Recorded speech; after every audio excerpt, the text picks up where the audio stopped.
Nós podemos começar, está gravando, né? Então vamos lá. Boa noite a todos e a todas aqui presentes. Eu sou a professora Vera, docente do Departamento Acadêmico de Línguas Estrangeiras da Universidade Federal de Rondônia, campus Porto Velho.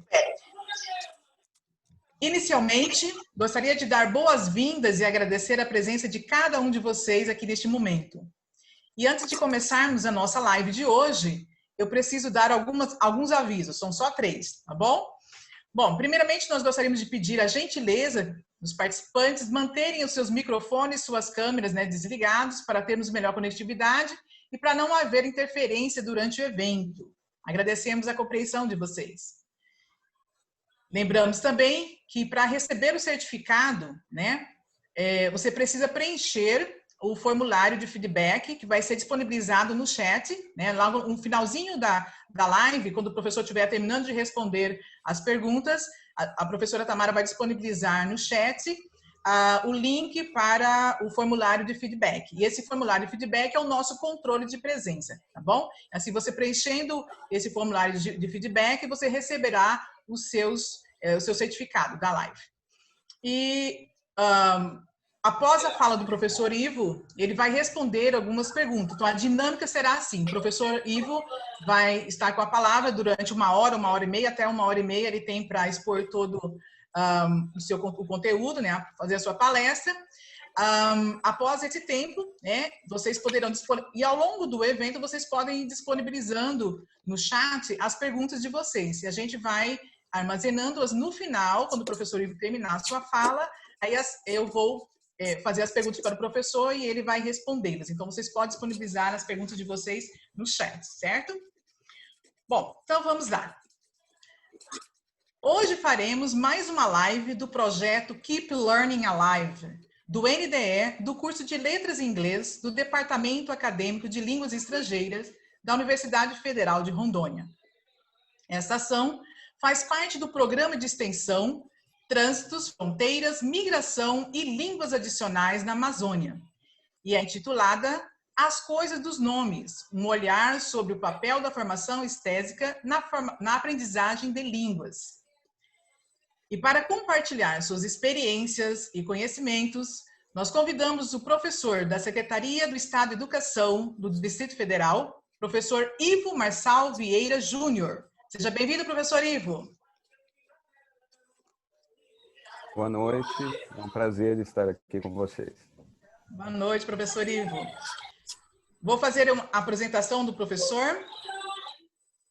O professor Ivo possui graduação em Letras, licenciatura em Português, Inglês e Espanhol pela Unicelb, de 1988 a 1994, e especialização em Gestão Escolar pela UNB em 2008. Ambas instituições do ensino superior localizadas em Brasília. Tem 31 anos de experiência de trabalho com ensino de línguas, tendo trabalhado por cerca de 20 anos no Centro Interescolar de Línguas de Ceilândia, antes de compor a equipe de nível central na Secretaria de Estado de Educação do Distrito Federal, SEDEF, que propunha e conduzia políticas, programas e projetos relacionados à educação em línguas estrangeiras nas escolas públicas do Distrito Federal. Participou da construção das duas primeiras versões da Base Nacional Comum Curricular, BNCC, para o componente Língua Estrangeira, processo conduzido pelo Ministério da Educação de 2015 a 2017. Também foi um dos especialistas responsáveis pela elaboração dos referenciais desse componente curricular no Currículo em Movimento da SEDEF, 2014 e 2018. Foi recentemente selecionado como monitor internacional na implementação do PILS. Eu acho que essa é a pronúncia, não tenho certeza, professor. Progress in International Reading Literacy Study, no Brasil, em 2021. Atualmente trabalha como formador na Subsecretaria de Formação Continuada dos Profissionais da Educação, da Secretaria de Estado de Educação do Distrito Federal e se dedica também à produção de imagens, fotografias e arte digitais. Aliás, e arte digital. Seja bem-vindo, professor, mais uma vez. Boa noite. É uma honra tê-lo aqui conosco hoje. E a palavra é sua. Fique à vontade. Como eu já disse, o senhor terá entre 60 e 90 minutos para expor a sua fala e, na sequência, eu vou ler para o senhor as perguntas que forem registradas aqui no chat, tá bom? Fique à vontade. Uma boa noite. Boa noite. Bem, boa noite a todas e todos. É um prazer enorme estar aqui. Agradeço muito pelo convite. A minha ideia hoje é compartilhar um pouco da minha experiência em sala de aula, de projetos conduzidos em sala de aula, e também um pouco dos estudos que eu venho fazendo nos últimos tempos. E muito estimulados por todo o trabalho que eu fiz no nível central, né? Todo esse trabalho que envolveu elaboração de currículos, implementação de currículos, e eu trabalho, né, com uma equipe de língua estrangeira que agora está na EAP, que é essa subsecretaria de formação continuada aqui no DF. Bem, a minha ideia para vocês hoje aqui é mais do que tudo uma provocação, né? É provocação mesmo, né? É provocar, é estimular, é propor um olhar diferente em relação ao ensino de línguas, mais focado no sentido. E eu vou partir exatamente desse termo que para muitas pessoas talvez seja novo, que é estesia. Então, e vou explicar durante a apresentação como foi que eu me deparei com esse termo que muito me impactou, e a partir desse momento eu comecei a estudá-lo mais, né, e descobrir muitas coisas em relação a isso. Então eu vou brincar um pouquinho com imagens. Algumas imagens eu produzi. Então tem alguns desenhos, né, algumas artes digitais assim que são minhas, outras não, e fotografias também, porque eu sou fotógrafo, então eu estou brincando tudo isso como um estímulo, né? E algumas devem mexer muito com a visão. Eu vou trabalhar muito com essa questão visual. Então vou compartilhar com vocês aqui a minha apresentação.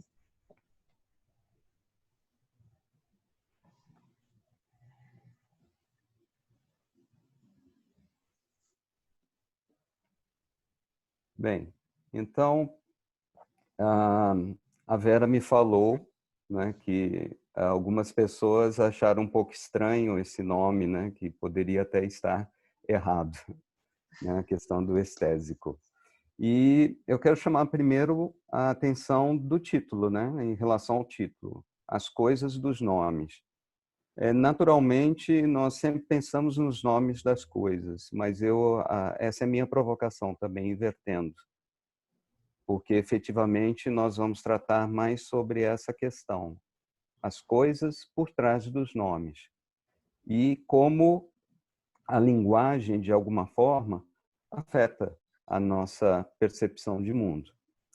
Então, um olhar sobre o papel da formação estésica na aprendizagem de línguas, na verdade, é uma olhadinha que eu estou propondo aqui, né? Então, na verdade, isso ainda vai ser desenvolvido ainda mais, porque é uma ideia que está surgindo também para o planejamento de cursos nessa subsecretaria de formação continuada. Então, isso daqui é uma semente de algo também. Os nossos objetivos hoje aqui: explorar o termo estesia, apresentar sugestões sobre como estimular a aprendizagem de línguas por meio do desenvolvimento do saber sensível, sensibilizar em relação ao potencial interdisciplinar de um trabalho apoiado em princípios de formação estésica. Eu gosto muito dessa frase famosa de Carlos Magno, e acredito que muitas pessoas talvez tenham essa mesma impressão, né? Ter uma segunda língua é possuir uma segunda alma. Eu, particularmente, sinto bastante isso. Depois que aprendi algumas línguas, eu sinto que o falar outra língua, de alguma forma, me torna uma pessoa diferente. Me torna...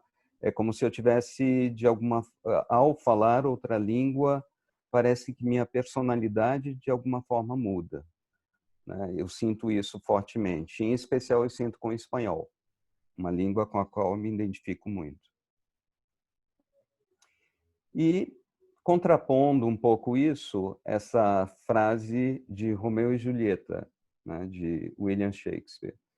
Então, ele desdenha um pouco sobre essa questão da importância de um nome, né? E dizendo o que é um nome, isso que nós chamamos uma rosa, se tivesse outro nome, teria o mesmo perfume.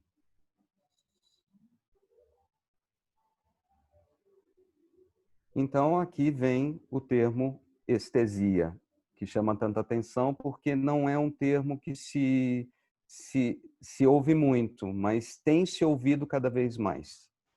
Inclusive está na BNCC. Estesia, capacidade de perceber sensações, sensibilidade. Entende-se melhor o que é estesia quando pensamos em seu oposto, anestesia.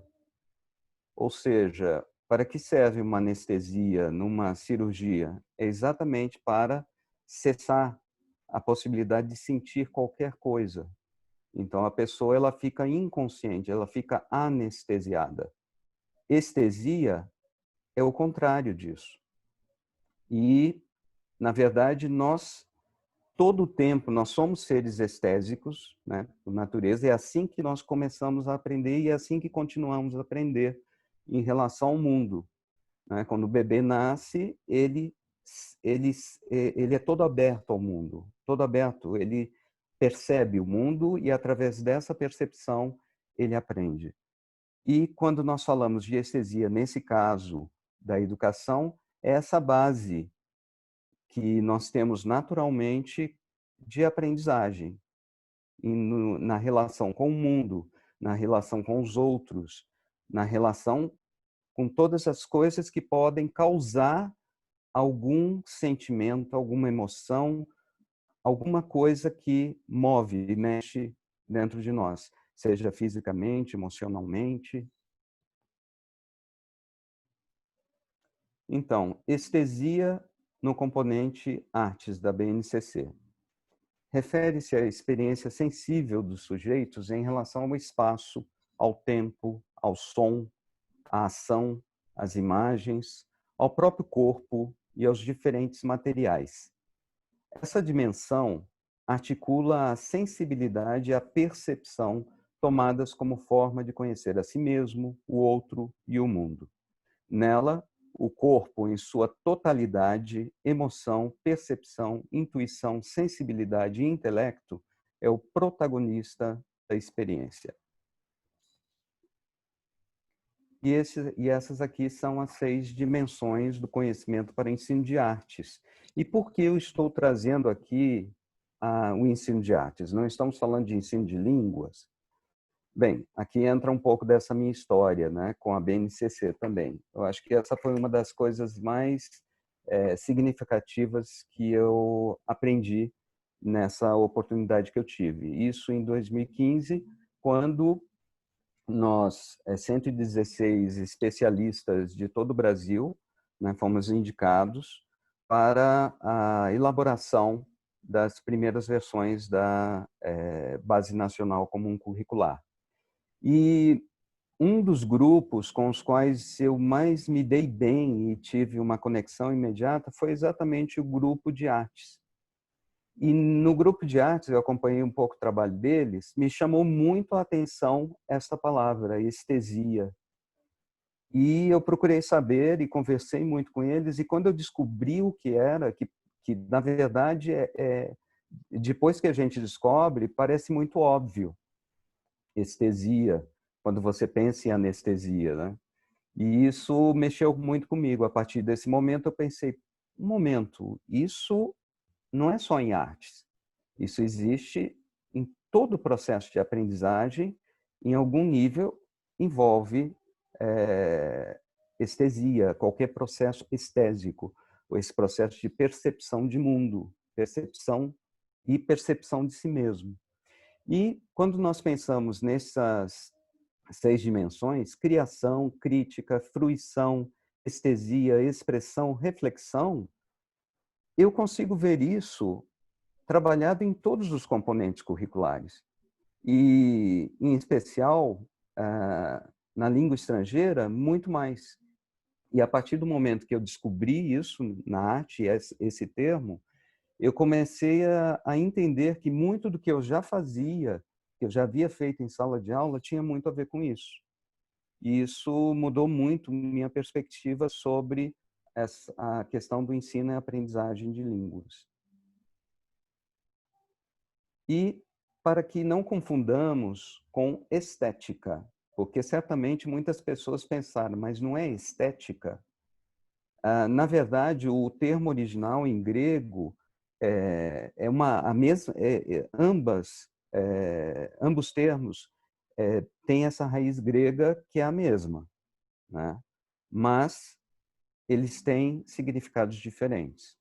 Então, o que é a experiência estética? O exercício da recepção que envolve a apropriação e produção de sentidos. Pode ser definido como experiência estética. Nessa angulação, a experiência estética pode ser compreendida como percepção sensível, plena de sensações. Então, na verdade, a experiência estética, ela depende dessa formação estésica, que já começa quando como nós nascemos, em casa, com a família, com todos os contatos e todas as interações que nós fazemos com tudo. Então, essa é a diferença. Aqui, na experiência estética, já a pessoa começa a construir conceitos a partir daquilo que ela percebe. Ela começa a refletir sobre isso. E aqui a formação estésica, de que se trata? Refinamento dos sentidos por meio do contato com as artes, com o meio ambiente e com as pessoas. Desenvolvimento do saber sensível. Então, formação estésica é isso. E, se vocês me perguntarem, existe algum método, existe alguma escola? Sim, existem sim algumas metodologias muito famosas e até antigas que, de alguma forma, trabalha com isso. Uma que eu conheço, que eu estudei um pouquinho, que é o método Montessori, trabalha muito essa questão estésica. Talvez até nem utilizem muito o termo, mas quando você verifica todos os jogos, a forma como eles organizam o espaço na sala de aula e o processo de aprendizagem de seus alunos, envolve essa formação estésica, esse desenvolvimento do saber sensível, né? Esse é um exemplo que eu acho que pode ressoar para vocês do que se trata quem conhece o método Montessori. Percebendo e construindo realidades. E aí eu quero começar a falar sobre essa percepção e essa estesia. Eu vou me deter um pouquinho e brincar um pouquinho com vocês também, estimulá-los a entender o que é essa conexão que nós temos com o mundo fora e a partir de que a gente faz essa conexão. E eu quero fazer uma pergunta para vocês. Vocês, se quiserem, podem responder no chat. Neste momento, de que cor vocês se sentem? Basta colocar lá ou então só pensar nisso. De que cor vocês se sentem? Mais adiante, nós vamos voltar a isso e vou explicar por quê. Bem, em primeiro lugar, cores. a questão do uso de cores, da percepção de cores, é algo que me toca desde sempre.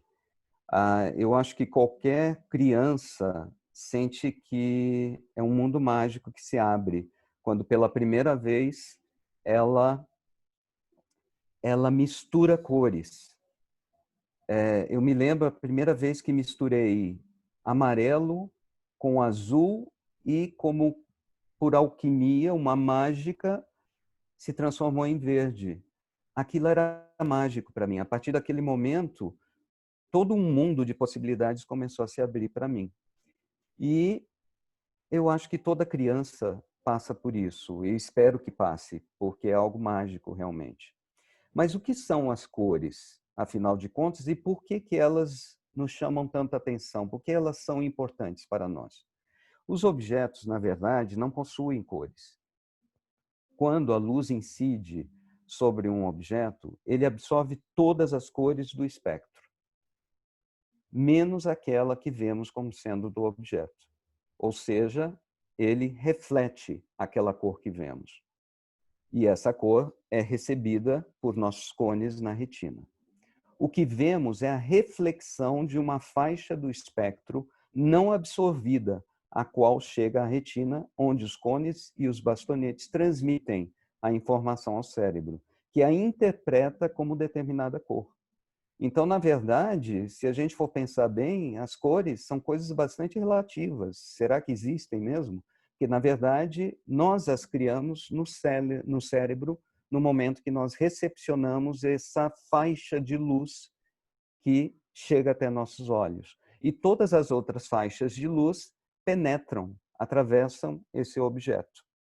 E eu lembro que quando eu trabalhava com meus estudantes no Centro de Línguas da Ceilândia, aqui no DF, e falava sobre as cores, eu sempre costumava dizer que um objeto que aparentemente é verde, ele é tudo menos verde.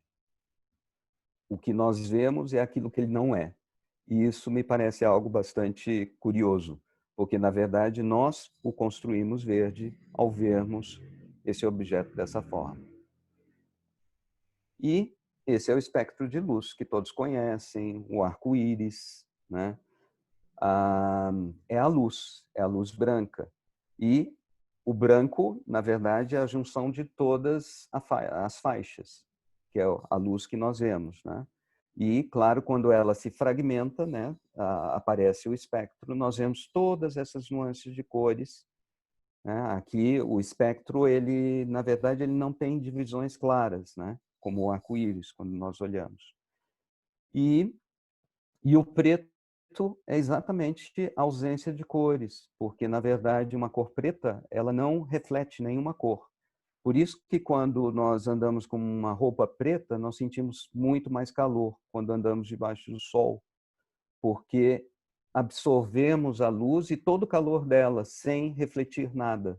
Então, o preto, ele não reflete a cor. E eu gosto muito de trabalhar o espectro dessa forma, contínua, porque, na verdade, só lembrando como que era o trabalho com a mistura de cores. Quando você mistura amarelo com azul, você tem verde. E, na verdade, essa mistura, o que que é? É a fronteira. Então, quando você vai para o espectro, você caminha do vermelho para o amarelo, você tem o laranja, que é a junção dos dois. Quando você caminha do amarelo para o azul, você tem o verde, que é a junção das duas, e assim por diante. E o curioso é que quando termina no violeta. E quando termina no violeta, o que é a cor violeta? É a mistura de azul com vermelho, ou seja, é uma coisa contínua, porque é o vermelho que transforma, juntando-se com o azul, na verdade, o índigo, né, se transforma no violeta. Então, a realidade, ela é subjetiva. Não existe uma só realidade, porque não existe uma só perspectiva. Cada ser percebe o mundo de onde se encontra e com os recursos de que dispõe para interpretá-lo. até mesmo a percepção de nuances do espectro de luz pode variar de pessoa para pessoa. Então, as pessoas não veem as cores da mesma forma. Inclusive, é comprovado que as mulheres têm tendência a enxergarem muito mais nuances de cores do que os homens. E isso é genético. E eu acho que todos vocês conhecem esse teste de Ishihara. Eu conheci esse teste quando eu fui tirar minha carteira de motorista. E eu lembro que eu via isso, aí me perguntavam, que números você consegue ver aqui? E aí eu dizia, falava, tá bom. E eu não entendia para que servia. Depois, mais adiante, que eu fui entender. Esse teste, então, com certeza vocês devem, espero, né, estão vendo números aqui. Se houver algum daltônico, alguma daltônica aqui, talvez veja números diferentes, ou então talvez não veja nada. Esse teste serve exatamente para saber se você tem alguma dificuldade de perceber cores. E cada teste desse pode identificar um tipo de daltonismo. E o que é o daltonismo? Né? Essa alteração genética que dificulta a percepção das cores. Então, tanto pode ser que existem pessoas que não conseguem simplesmente ver cores e tem pessoas que não conseguem identificar determinadas faixas da luz, do espectro de luz. Então, não conseguem identificar verdes, não conseguem identificar vermelhos, etc. O daltonismo é mais frequente em homens. E aqui eu coloquei algumas pessoas famosas que são daltônicas. E é assim que as pessoas que têm algum problema, nesse caso, não só isso, tem outros casos, outras anomalias, mas essas são algumas. Aqui o original, que é como a maioria vê as cores. E aqui vocês têm as outras possibilidades e as dificuldades de percepção de cores que existem. E é assim que essas pessoas acabam vendo o mundo. E um detalhe importante, no mundo animal, quando a gente pensa nos estudos, por exemplo, os cachorros são daltônicos. E isso é considerado uma evolução, porque os daltônicos têm mais possibilidades de perceber vultos, imagens no escuro, do que as pessoas que têm a visão com os 3 cones normais. E existe também a tetracromacia, tetra de 4. E o que vem a ser isso? É uma condição causada por uma mutação no cromossomo X, que faz com que a pessoa tenha 4 cones na retina e não 3. Isso faz com que ela veja mais nuances de cores do que a maioria das pessoas. E a incidência é maior em mulheres. Então, essas pessoas elas conseguem ver nuances mínimas de cores que nós não conseguimos ver se temos uma visão normal. Então, e existe um teste também de Ishihara para detectar isso. Então, se algum de vocês consegue ver letras nessas figuras, significa que, se você consegue ver, você é tetracromata. Ou seja, você tem uma supervisão. Se por acaso alguém conseguir ver alguma coisa, pode colocar no chat. Eu consegui. Tá? Porque significa que você é um super-humano. Eu não consigo ver. Então, tudo isso que eu mostrei até agora é só para mostrar que a visão que nós temos de mundo é diferente. Até porque nós vemos as coisas de formas diferentes, as cores de formas diferentes, e vemos as coisas exatamente porque existe luz, porque existem cores. Por isso elas são tão importantes. E assim como existem problemas físicos que dificultam a percepção de cores para algumas pessoas, existe uma história muito interessante em relação à cor azul. Não sei se vocês sabem, mas a cor azul é a cor mais recente na percepção humana. Isso é algo para que a gente possa refletir um pouco como que é a influência da linguagem na nossa percepção de mundo também. Então, nos meus estudos, assim, eu me deparei com várias coisas sobre isso, né? E a palavra azul, ela não existia em línguas antigas. Descobriu-se isso por meio do estudo de textos antigos, nos quais não existia uma palavra para descrever as coisas que hoje vemos como azuis. Por incrível que pareça, não existia nesses textos o céu azul, o mar azul, qualquer coisa azul. Tudo começou com uma leitura do famoso livro A Odisseia de Homero. O autor descreve o mar tingindo cor de vinho. Por que cor de vinho e não um azul escuro ou verde? Então, os estudiosos, esses estudos começaram no século XIX, sabe? Descobrir por que não existia azul. Então, William Gladstone, que foi, inclusive, 4 vezes primeiro-ministro da Grã-Bretanha, ele fez esse estudo aqui, né? Ele descobriu que não havia nenhuma alusão à cor azul nas obras de A Ilíada e A Odisseia do poeta Homero. Então, ele concluiu que, aparentemente, a civilização grega não tinha, à época, uma percepção das cores desenvolvida e talvez percebesse um mundo preto e branco com algumas pinceladas de vermelho e de brilhos metálicos. E é muito curioso isso. Então, pensar que os povos antigos talvez não tivessem a percepção, por não terem esse vocábulo, esse código, e talvez por isso que demoraram a tê-lo. Porque, como eu disse, é o cérebro que percebe as cores. Ele é que cria essa realidade. E só relembrando, por exemplo, no método Montessori, tem joguinhos assim que eles fazem com os estudantes, em que eles têm que identificar diferentes nuances de cores. E são jogos muito interessantes, porque estimula a visão nesse sentido, para percepção de cores e nuances. Lazarus Geiger, um estudioso alemão e judeu, ele estudou o Alcorão, histórias antigas chinesas, versões antigas da Bíblia, hebraico, sagas islandesas, escrituras hindus e nada de azul. E Julius Davidov,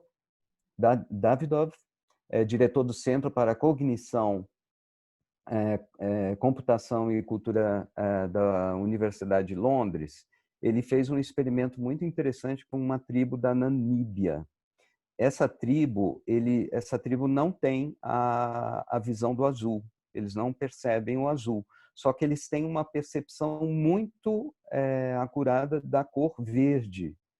Então, eles têm 2 palavras para a cor verde e tem ainda uma palavra, que é buru, que está aqui embaixo, que eles veem como azul também e verde. E nesse teste, vocês estão vendo que um círculo aqui tem um quadradinho azul. Esse estudioso verificou que essa tribo não consegue ver esse azul. Ele vê tudo como verde. Eles veem assim. E já ao lado, tem um desses quadradinhos aqui que eles veem diferente e nós não conseguimos ver. Então, verifiquem se vocês conseguem ver no da direita algum quadradinho diferente. E isso foi algo que chamou muito a atenção. O fato de eles terem palavras diferentes, de alguma forma, para identificar numa cor, diferentes nuances, parece que a percepção deles se torna diferente também, nessa relação com a linguagem. E Guy Deutscher fez estudos sobre como a linguagem afeta a maneira como vemos o mundo e a ausência de referências de azul em culturas antigas também. Esse é um estudioso mais recente. E para confirmar suas teorias, ele recorreu a um experimento com a filha dele. E ele concluiu que não é imperioso para o ser humano dar um nome para a cor do céu, por exemplo, que não é um objeto, né? E o que ele fez com a filha? A filha estava aprendendo a ler, aprendendo a falar, E, claro, como para toda criança, nós ensinamos as cores. Ele fez questão de não mostrar para ela que o céu era azul. Então, ele mostrou, ela aprendeu todas as cores, inclusive o azul. E esperou até que ela estivesse bem segura em relação a isso. E, em determinado momento, ele mostrou o céu e perguntou: de que cor é o céu? Ela não conseguiu responder. Para nós seria evidente dizer azul, mas ela não conseguia responder. Tempos mais tarde, ela lhe perguntou de novo e ela disse branco. E chamou muito a atenção dele o fato de ela não identificar como azul. E depois que ela viu uma foto, um postal, em que aparecia o céu e foi identificando que aquilo era azul, ela passou a conceber o céu como azul. E as conclusões dele foram que as sociedades elas vão avançando tecnologicamente e com isso vão se desenvolvendo uma gama de nomes para as cores. Então a linguagem vai se enriquecendo à medida também que nós vamos enriquecendo nossa visão de mundo, com uma maior capacidade de manipulá-las e com a disponibilidade de novos pigmentos. Surge a necessidade de uma terminologia mais adequada. E a cor azul é a última, porque além de não ser encontrada comumente na natureza, levou muito tempo para fazer esse pigmento. Os povos egípcios, os egípcios, talvez tenham sido os primeiros a terem uma palavra para o azul, porque eles utilizavam lápis lazuli, que é uma pedra azul muito intenso, e eles usavam nas pinturas deles. E esse pigmento que está aqui ao lado é o mais novo azul, que foi descoberto em 2018. Por acaso, por um grupo de cientistas que estavam tentando fazer outro experimento e descobriu esse azul, que é menos tóxico e é muito vibrante. E depois de falar de tudo isso, das cores e tudo, nós vamos falar sobre a relação de cores e emoções. Vocês lembram da pergunta que eu fiz? De que cor vocês se sentem? Vamos ver se essa cor permanece a mesma. Essa daqui é a roda das emoções de Plutchik. Esse psicólogo, ele desenvolveu um modelo das emoções baseado na teoria da psicologia evolutiva das emoções, que defende que os mapas emocionais de seres humanos e animais evoluem com fins de adaptação ao meio externo. Tudo é uma questão de adaptação e sobrevivência, né? Para esse psicólogo estadunidense, as emoções não são nem boas nem más, pois todas são necessárias e têm funções importantes para a sobrevivência e adaptação. E ele elaborou essa roda das emoções em 1980. E essa roda das emoções, ela trabalha com as emoções relacionadas a cores. Nós sabemos que existem cores frias e quentes, né? Mas de onde vem frio e quente? Qual é essa percepção? E é muito claro quando a gente pensa no vermelho, é uma cor muito quente.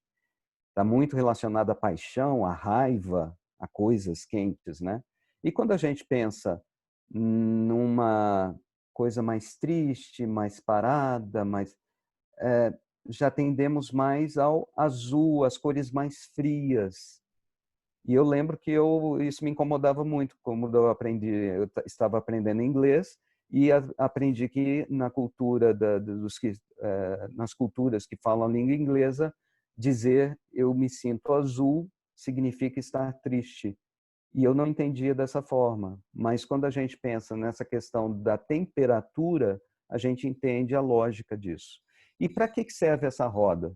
Serve exatamente para se trabalhar as competências emocionais.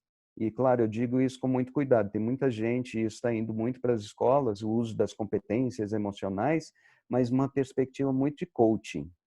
E eu fico com o pé atrás em relação a isso. E que pode chegar a um tipo de controle, ou seja, se trabalha isso para que o estudante ele entenda o que ele está sentindo e para que ele saiba como lidar com isso.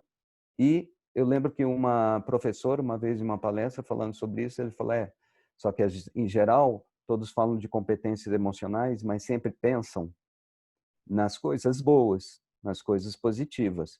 E o que é que nós, como professores, estamos ensinando, desenvolvendo em nossos estudantes como competências emocionais? Porque o medo, a vergonha, tudo isso pode ser uma competência emocional também, que está sendo desenvolvida.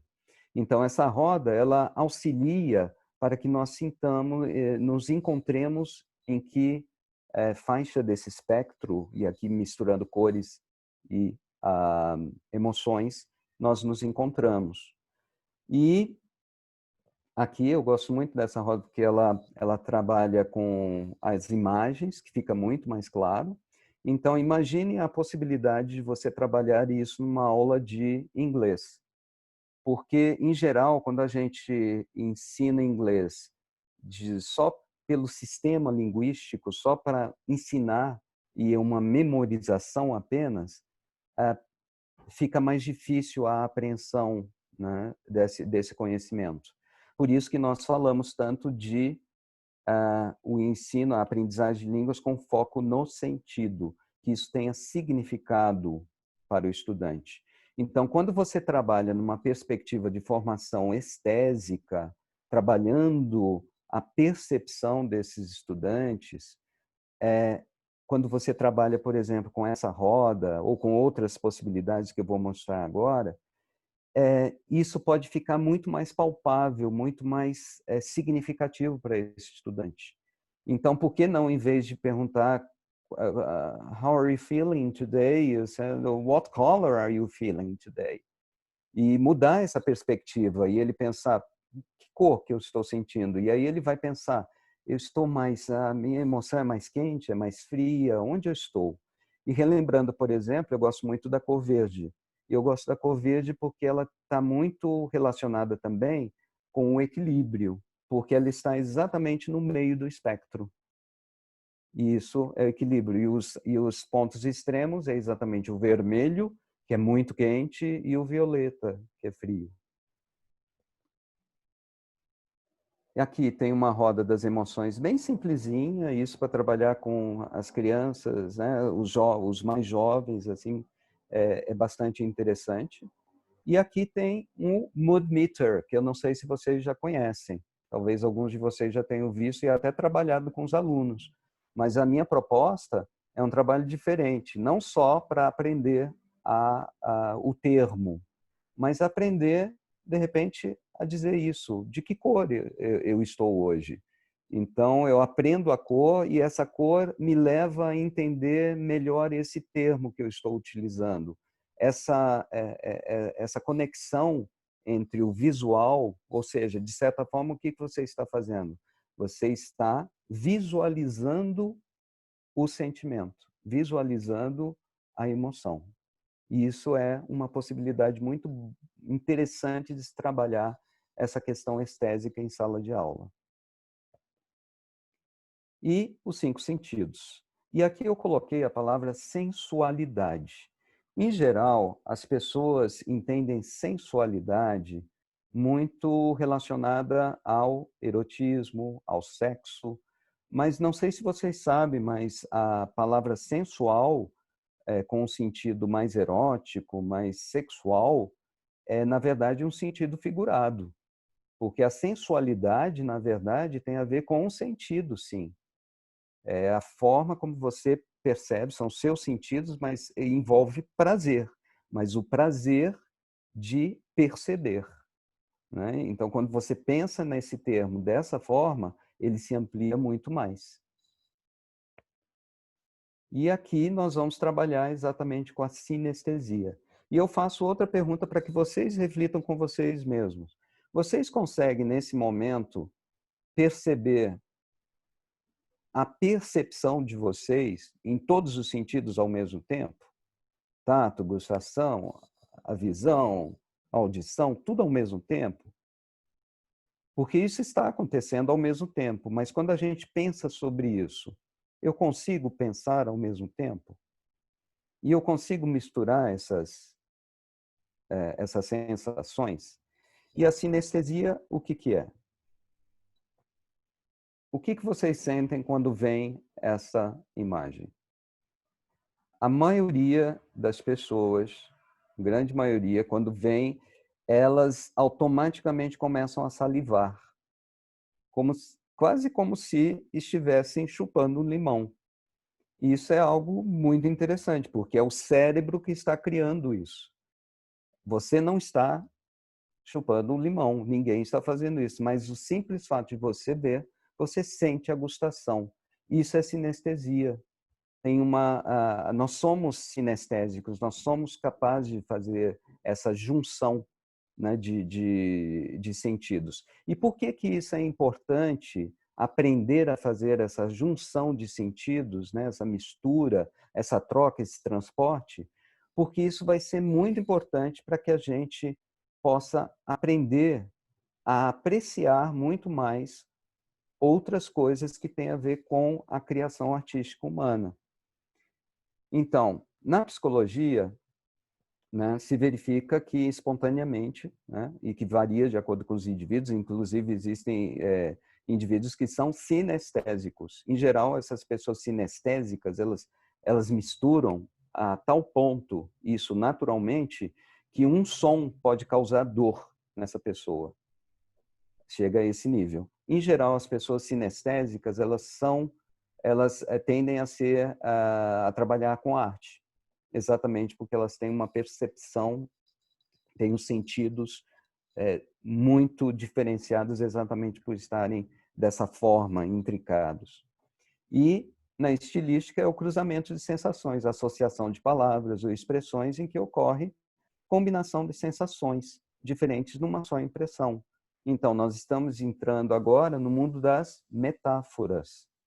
E em termos de linguagem, a questão da metáfora é algo assim bastante sofisticado, tanto na questão da percepção do que é entender, perceber uma metáfora em um texto, né? E também construir uma metáfora. E a minha proposta é que a gente trabalhe nessas duas vertentes, tanto na de percepção, de como perceber isso, mas também criar. Como criamos isso? É possível estimular essa criatividade? E aqui tem um outro teste muito famoso, que eu não sei se alguns de vocês talvez conheçam. É o teste Boba-Kiki. A pergunta é a seguinte para fazer esse teste. Que figura se chama Boba e que figura se chama Kiki? Então, se é a figura da esquerda, você pode dizer o que você acha que é essa figura. É da direita? O que é essa figura? E eu já vou dizer assim o que acontece, mas tentem pensar em vocês, como que vocês chamariam cada uma dessas formas? Boba ou Kiki? A maioria das pessoas, a grande maioria, elas vão dizer que Kiki é essa forma pontiaguda. Por quê? Porque o som k é um som cortante. Então, aqui nós temos uma percepção do som relacionada com a visão. Você vê e você automaticamente relaciona com o Kiki. A maioria das pessoas. Tem pessoas que são fora da curva, como, por exemplo, o Juscelino, meu colega, que ele achou que era boba. Ou seja, ele é fora da curva, ele é diferenciado.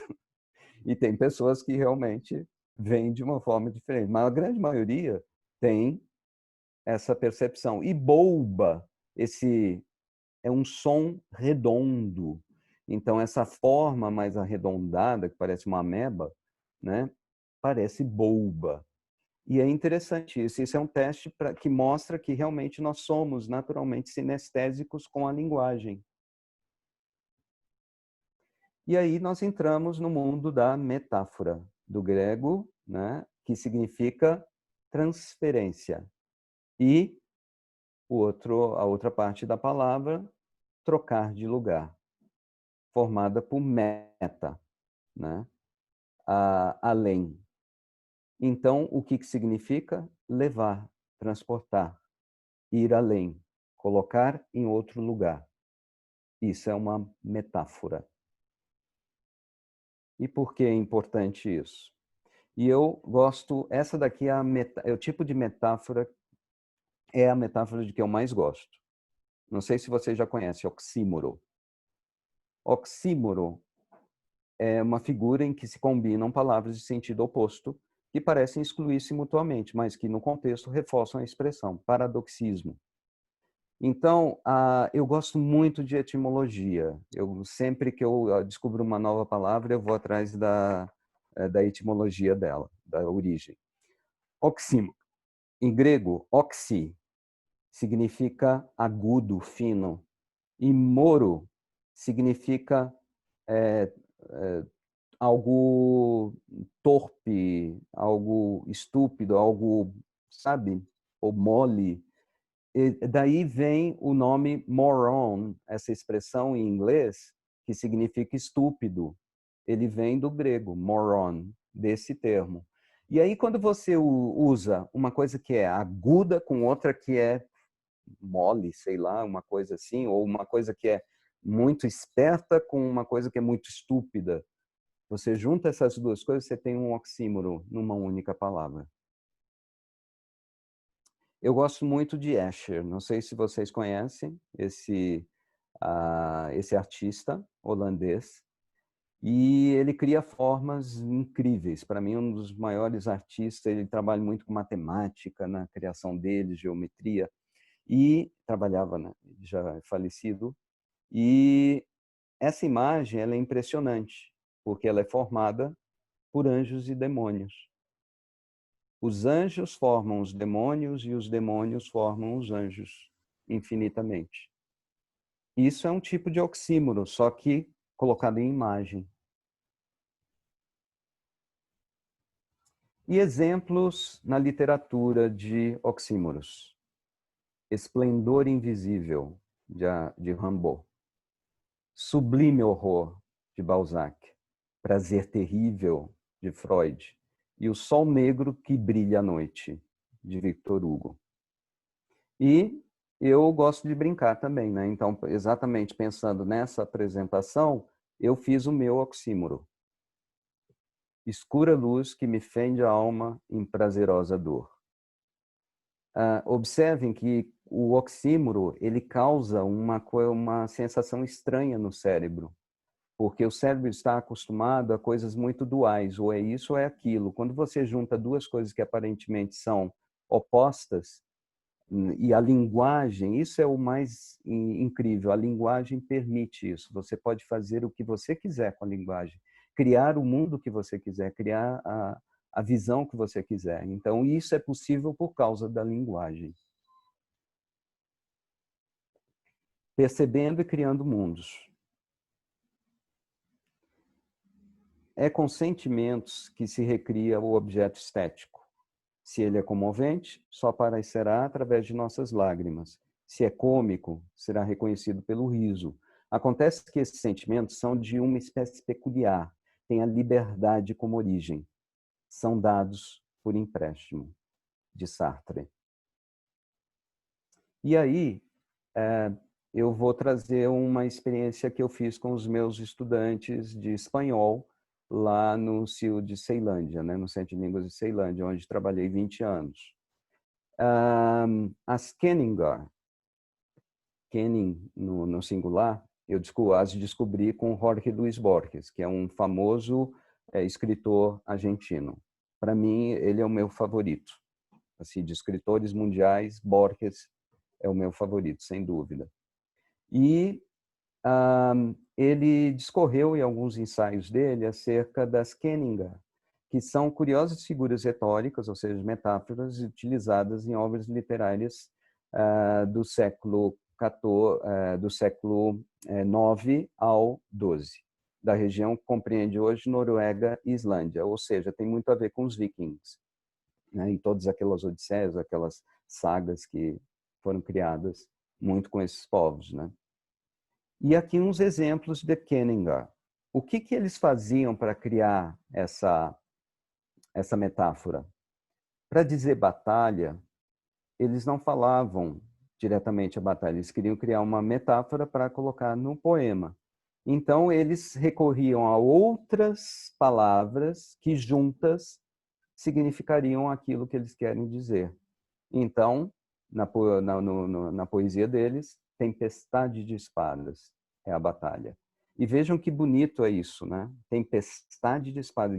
E parece que a batalha, você vê uma tempestade de espadas, você vê a imagem da batalha. E é algo assim muito contundente. Paz, repouso das lanças. Escudo, lua dos piratas. A mão, país dos anéis de ouro. O sangue, o suor da guerra. O vento, o irmão do fogo. O braço, a força do arco. Esse é meu favorito. A força do arco.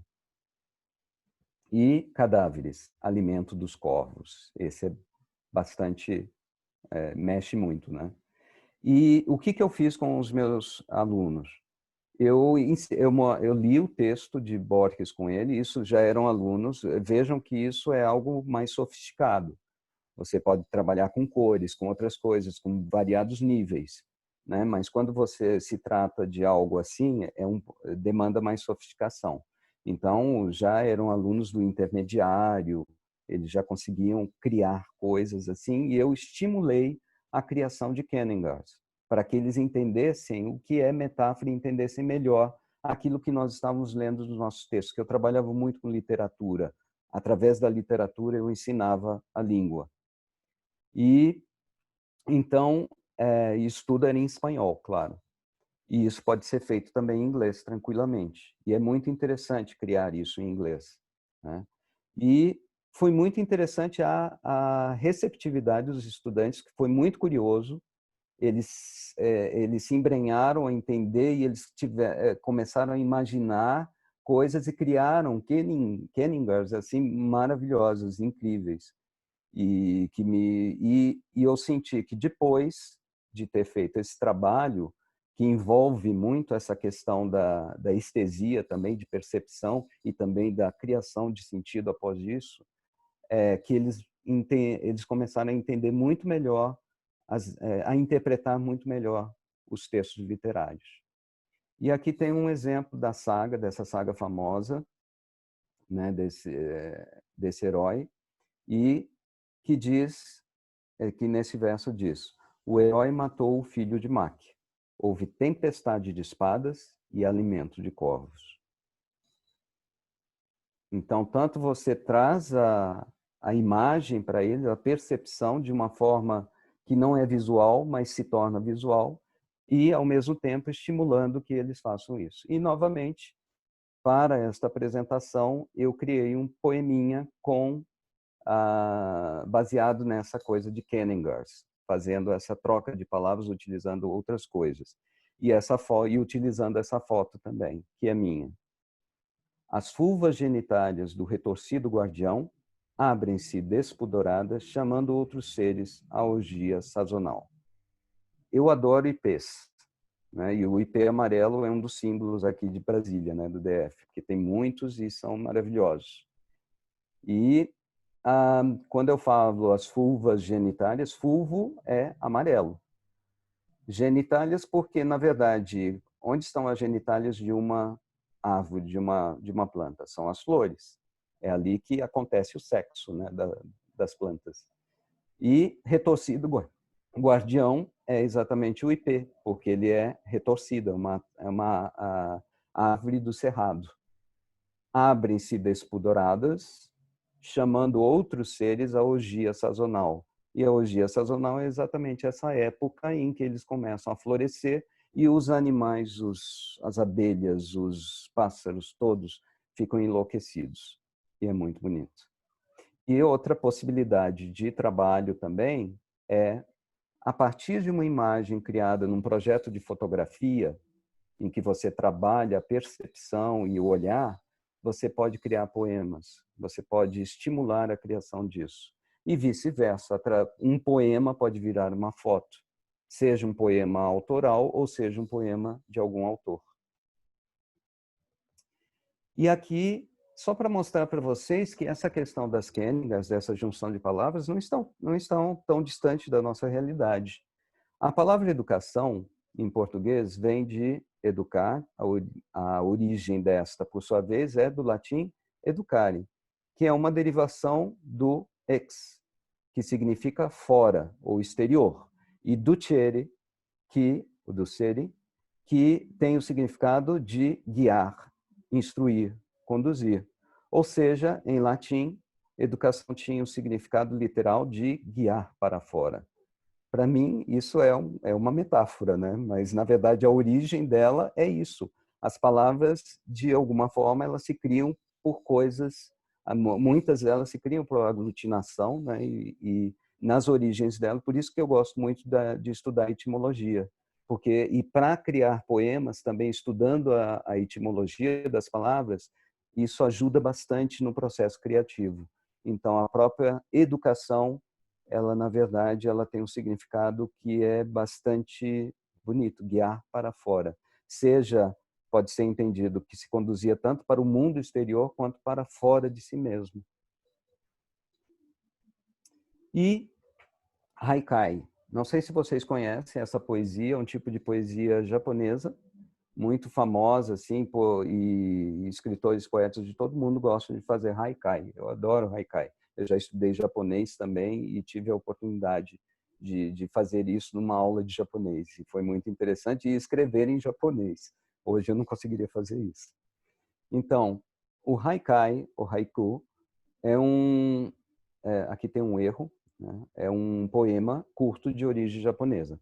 Os haikus são conhecidos por conseguirem pintar na mente do leitor, novamente, a questão da imagem, através de um poema, um vívido quadro em poucas palavras, seguindo a métrica 5-7-5. Primeiro e terceiro versos com 5 sílabas e o segundo com 7. E aí, uma coisa interessante, nós temos vivido, especialmente agora, em muita limitação, né, por causa da pandemia, por causa de tudo isso que nós estamos vivenciando no mundo, né? E a limitação, ela nos afeta bastante.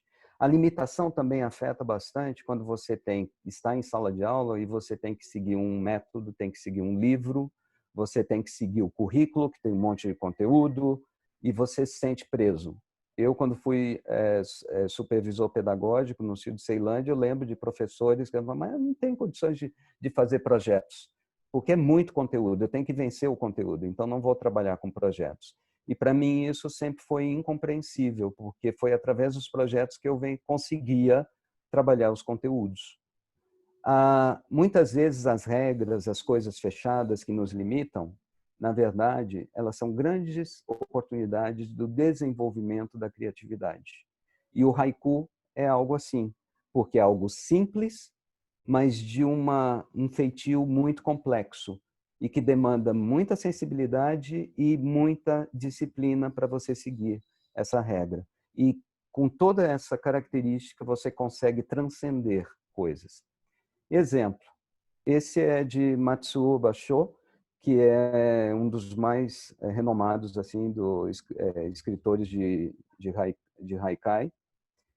An old silent pond, a frog jumps into the pond, splash, silence again. Então, uma velha e silenciosa lagoa. Um sapo pula dentro da lagoa. Tibum, silêncio de novo. Então, você vê essa imagem nessa simplicidade, e isso é de uma complexidade tremenda. E é muito prazeroso fazer um haikai. E aqui, do meu grande Borges, La vieja mano sigue traçando versos para el olvido. A velha mão continua traçando versos para o esquecimento. Ele também era um estudioso da cultura japonesa e tudo, e ele fez muitos haikais. E eu criei também um para vocês, para essa apresentação. Ouro do cerrado, beijos alados lhe sejam, renascer de um tempo. E aqui eu brinquei com duas coisas. Eu brinquei com as Kenningas, porque eu fiz uma troca de palavras para dar um sentido mais metafórico, E também coloquei dentro da métrica e da lógica de um haikai. Então, o Ouro do Cerrado é o IP, Beijos Alados, é muito evidente, né? E o Renascer de um Tempo, que fala novamente das estações. Os haikais costumam muito falar de ciclos, estações, né? Natureza, coisas assim, imagens relacionadas a isso. E fiz um em inglês também. Raindrops on a Rose, Mirrors of Infinite Sky, New Cycle Ahead. Então, gotas de chuva numa rosa, espelhos de espaço, de espelhos do céu infinito, novo ciclo à frente. E eu trabalhei bastante isso com os meus alunos, mais em espanhol.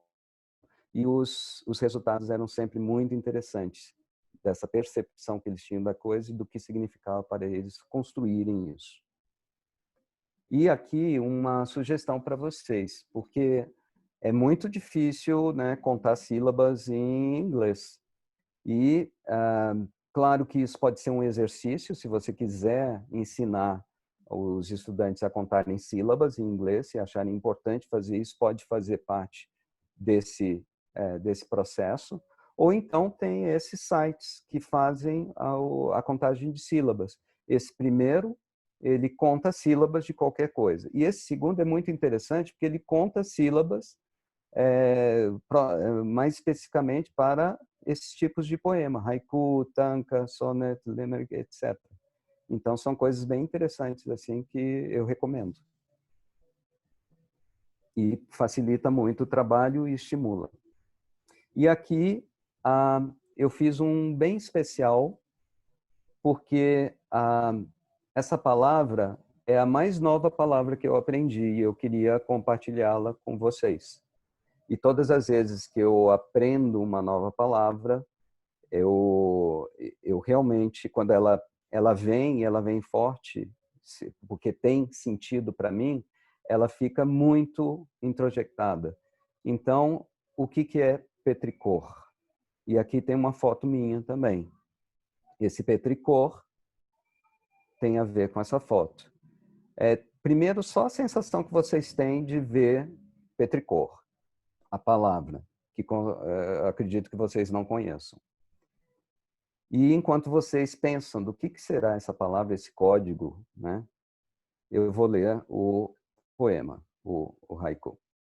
5 sentinelas sovem o sangue dos deuses, telúrico prazer. O que é petricor? É muito interessante, eu fiz questão de buscar a etimologia da palavra, petri, que é de pedra, é fácil, e cor, que tem a ver com fluido eterno ou sangue dos deuses. E o que é isso aí? Sangue dos deuses com pedra?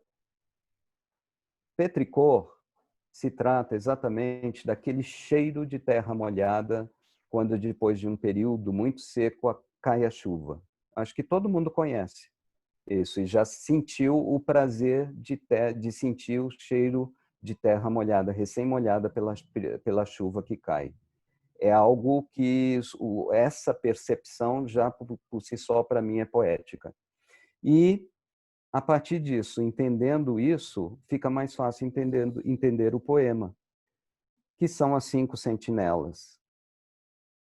Para mim, o petricor, ele mexe com 5 sentidos, inclusive a gustação. Porque todas as vezes que eu sinto esse cheiro de terra, aqui em Brasília costuma ficar muito seco e depois chove, eu sinto que eu como esse cheiro, sabe? Eu sinto que eu degusto. É muito interessante, talvez porque eu seja sinestésico mesmo. Então, por isso que eu acho que os 5 sentidos estão envolvidos, as 5 sentinelas, né? E sovem o sangue dos deuses. Eu criei o poema partindo da própria etimologia da palavra, telúrico prazer. E eu tenho certeza que depois disso, quando vocês sentirem o cheiro de terra molhada, de chuva, das primeiras chuvas, vocês vão lembrar dessa palavra petricor. E, claro, vão lembrar de mim também. E agora eu quero fazer uma brincadeira com vocês, para vocês verem que às vezes tem coisas simples que a gente pode fazer com a língua e que pode ser muito instigante e levar a um outro nível de compreensão e de sentido dessa língua. Todo mundo, né, que fala inglês sabe o que é nowhere. O que você sente ao pensar em nowhere? Que tal brincar com essa palavra? Essa palavra é uma palavra que foi, duas palavras foram aglutinadas para criar esse conceito, né, de nowhere, de nenhum lugar. É uma única palavra em inglês. Em português são duas. Foi criada por know e where, que separadas ainda dá um pouco desse sentido. Mas a gente sabe que a separação dela, da criação, seria essa. É importante saber a regra para que você não cometa erros. Mas existe algo que eu acho que é maravilhoso, que é a licença poética. Então a gente pode brincar também com outras separações. O que vocês acham de transformar nowhere em now here? Qual é a sensação que se tem quando a gente brinca com a língua dessa forma? E, claro, eu brinquei também aqui com as cores, o preto e o branco. Isso tem também uma mensagem, isso causa um espanto. E isso, de alguma forma, acaba dando mais significado a isso que você está tentando ensinar. Não é só a língua por si. Você não está ensinando o que é agora, o que é aqui. Você está ensinando algo muito mais que, com certeza, vai ter um significado muito perene nesse processo de aprendizagem dessa pessoa. E, já caminhando para o final, e lembrando dessa questão das limitações que às vezes nos estimulam, eu adoro essa frase de Hamlet. I could be bounded in a nutshell and count myself a king of infinite space. Eu posso estar preso em uma casca de nós e considerar a mim mesmo o rei de um espaço infinito. E Shakespeare, ele era mestre em fazer isso, né? Ele conseguia criar. Então, eu trago essa reflexão para vocês em relação a pensar o quanto a limitação, e principalmente nesse momento que nós estamos vivenciando, todos vocês devem estar vivenciando de diferentes maneiras, mas pensem, é um momento muito criativo e a gente precisa dessa criatividade para sobreviver. É uma questão de sobrevivência. Então, vamos ver, a gente vai perceber que talvez os mais criativos, eles vão muito mais facilmente vencer esse período tão conturbado. E antes de realmente finalizar, eu quero... eu adoro Mia Couto, não sei se vocês conhecem esse autor moçambicano. Eu adoro, ele acabou de receber um outro prêmio, ele é maravilhoso. E eu adoro tudo que ele escreve. Ele tem uma percepção de mundo muito interessante. E o que ele escreve também nos faz abrir mais nossa percepção. Não vejo com os olhos, vejo com os sonhos. E, de alguma forma, como educador, eu sinto que eu tenho esse compromisso. Outro dia, falando com um adolescente que vai reprovar este ano, eu fiquei muito triste por isso, porque é um menino que poderia ter possibilidades e conversando com ele eu descobri que ele não tem sonhos, ele não tem projetos.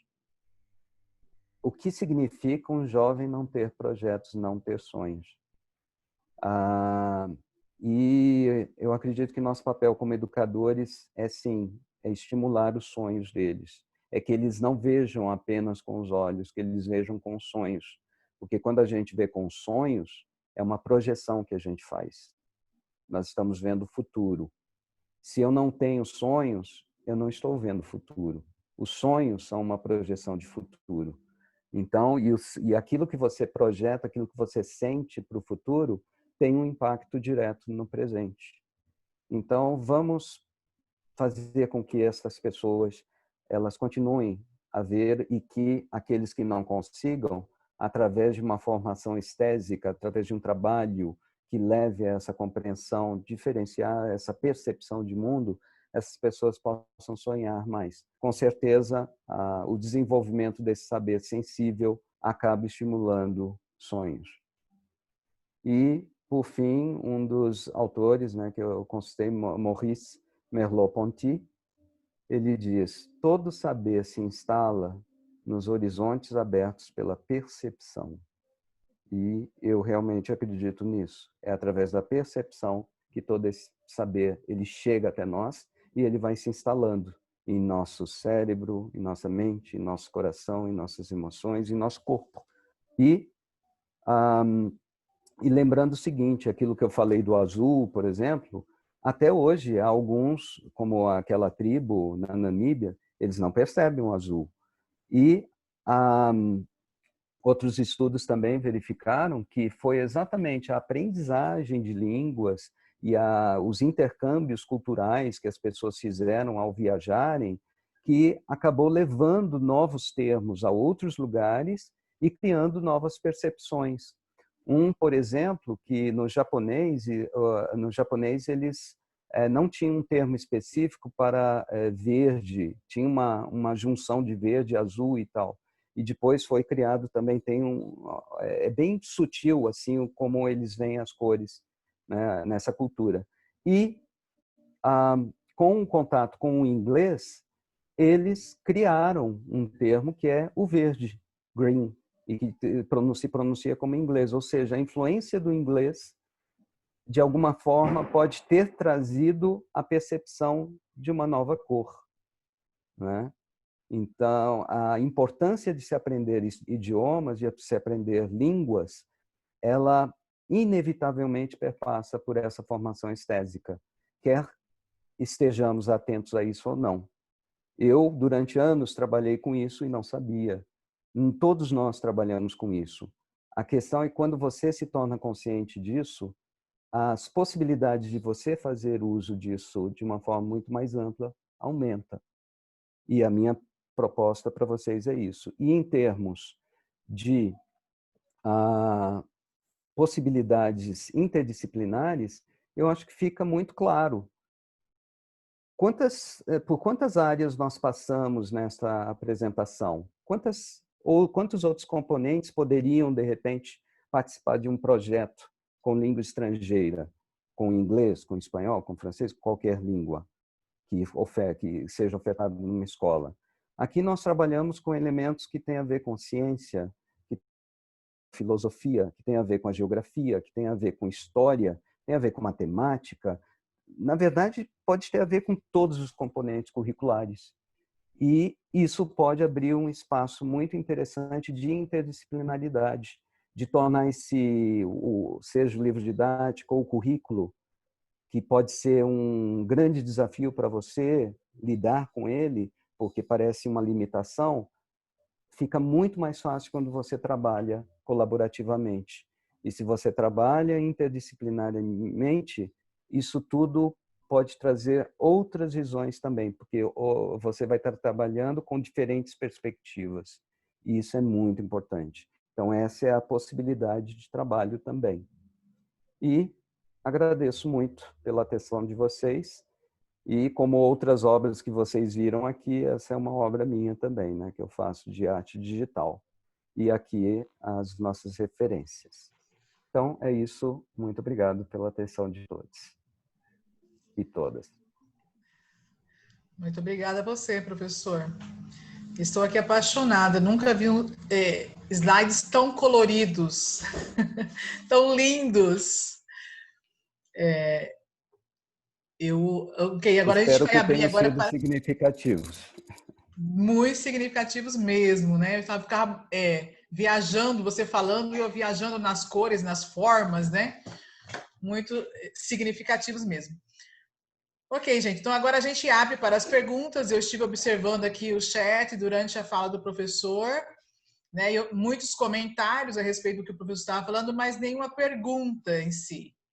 Então, vamos... Mas eu né, tenho uma pergunta. Eu tenho uma pergunta.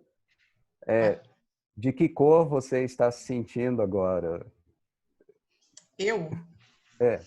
Pois é, desde o momento que você perguntou, que eu pensei no amarelo e eu mantenho essa cor, né? Amarelo. Aí quando você colocou a roda lá, eu tava vendo amarelo, né? Tranquilidade, alguma coisa, serenidade, né? Nesse sentido, né? Eu estou sentindo essa cor amarela, né? Serena. Muito bem. Vamos lá, participantes, vocês têm alguma pergunta para o professor? Se vocês não quiserem registrar no chat, pode abrir também os microfones também. Pode fazer a pergunta diretamente para o professor. Professora Vera, eu não tenho assim uma pergunta, mas eu tenho um comentário para fazer. Certo. Pode ser? À vontade. Professor, o senhor perguntou que cor nós estamos, né? A gente não sabe bem falar a cor, mas a sensação que é isso que o seu trabalho ele aciona é de um descanso. A gente está sereno, a gente está o dia todo lidando com o conhecimento de uma maneira dura. E o jeito que você trouxe o conhecimento foi de uma maneira assim muito refinada, muito sensível. Então, assim, entrou direto mesmo, né, no entendimento da sua proposta, né? E eu quero assim, eu teria muitas coisas para falar, mas porque como você falou, você trouxe provocações, né? Não é assim, ai, como é que eu faço assim? Não, não tem jeito. Ele não está dizendo, olha, a gente pode fazer assim. É para despertar em cada um de nós, né? Quais são os princípios que regem o nosso trabalho como formadores, né? Como professores nas línguas e outros conhecimentos. Então, eu queria dizer assim desse refinamento do seu trabalho, com conceitos teóricos assim bem colocados, revelando assim bem a função poética da linguagem no ensino de línguas. E eu me lembrei muito do texto do que eu gosto muito de trabalhar, aula de inglês do Rubem Braga. Quem foi meu aluno aí já sabe que eu adoro aquela brincadeira que ele faz. It is an ashtray. E fica a aula toda trazendo palavras e o Rubem Braga dizendo, isso parece furniture, isso parece uma coisa ruim e tal. Então já vai dando assim, e é assim que muitos alunos aprendem mesmo. Então, eu vejo a sua preocupação com a questão da subjetividade, né? Durante a minha vida acadêmica, eu sempre persegui essa subjetividade, só que eu fui para o processo de formação e não pude, a gente tem que fazer escolhas, e para a questão do processo de aquisição de línguas. Então, o seu trabalho vem nos colocar que a gente deve assim perseguir, tudo bem, métodos, técnicas, recursos, mas a gente precisa saber assim ampliar, como você diz aí, você redimensiona o trabalho do professor, da proposta, né? Para essa complexidade que trabalhar com as sensações, com a sensualidade, nesse termo que você colocou. Né? Então, assim, eu nunca tive tempo para me aprofundar na subjetividade da aquisição, porque a gente fica muito tempo, o curso de letras, por exemplo, até chegar nos estágios, o aluno só tem a preocupação com a aquisição. Então, quem é que está estudando mais sobre essa subjetividade do processo de aquisição para a gente formar professor com essa consciência e dessa sensibilidade, né? Então, o seu trabalho me lembrou muito Alice no País das Maravilhas também, que inventa palavras, que faz o nonsense. Então, essa função metalinguística, a função poética, que são esquecidas em detrimento da função referencial na hora do ensino de línguas. Então, eu estou assim descansada de um dia inteiro de seminário, de manhã, de tarde, de noite, né? Mas assim, descansada e feliz com a questão desse conhecimento que eu até coloquei lá no chat. Vamos, gente, o conhecimento não para, o tempo não para e o conhecimento também não. E você trouxe de uma maneira muito bacana. Eu adorei assim, saber de tudo isso, as suas referências, e vou procurar, né, assim, mais sobre esse assunto. Gostei demais. Pena que não lhe conheci antes para integrar essas ideias na minha tarefa de formação de professores, viu?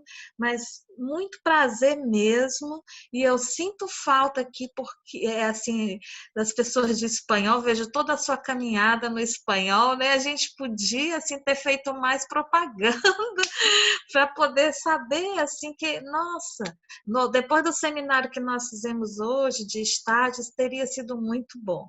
Então, muito obrigada por essa oportunidade, por esse descanso para as nossas mentes, mas provocando inúmeros, aqui as pessoas estão caladas, mas está todo mundo né, com a cabeça assim, ruminando. Muito obrigada, viu, professor? Eu que agradeço por suas palavras, e é bem isso mesmo, né? A ideia era trabalhar era sensibilizar, mostrar que sim, isso existe, isso acontece e está acontecendo. Isso mesmo. O que a Carla disse aí representa muito do que eu acho que todos nós sentimos, né? Muito obrigada, Carla. E agora nós temos uma pergunta da professora Adileide Maria. A Adileide diz: professor, o azul em inglês está para o triste, e na língua portuguesa está para a paz.